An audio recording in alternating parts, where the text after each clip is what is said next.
Thank you, Mr. Chair. Actually, this question's for you.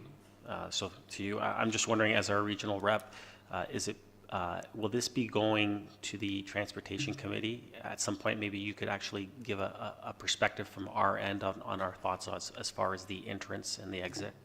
Does that happen, or is it just going to be dealt with through staff? It's typically would be dealt with at staff. Correct me if I'm incorrect. It's a staff process, but I've got some comments that might speak to that. And I think that'd be great if you could bring that Aurora perspective to it and give them like what our understanding is what happens at that area on that street.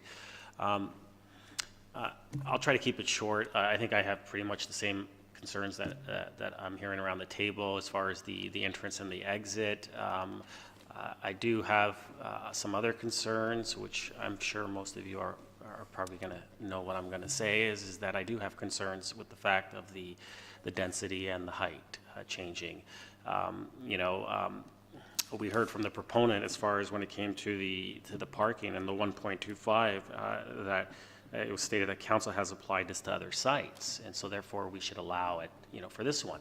And so that is always my concern when we look at these applications is that we're looking at making these changes, and while, it might be okay for this one in particular, we have to look at it overall of what we want to do within the whole community. And so if we allow it here, we're going to have other applications that come forward and are going to be asking for those same changes, saying, well, you allowed it over here, and you set that precedent. So, that's always my concern.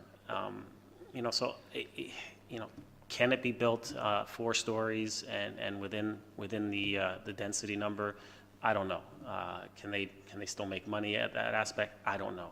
I mean, I'd love to see it if it came in at that. And as far as intensification, while it's at Leslie and Wellington area and it's a major corridor area, it's really not the area that we've identified for intensification. So, if it's great to say, let's allow the intensification here, we're adding those numbers, but does that mean that in turn, we can turn around and say no to someone that's looking to put, a development in the area that we actually want the intensification? Can we say that, well, no, we're not going to allow this one because we allowed the numbers to go over here?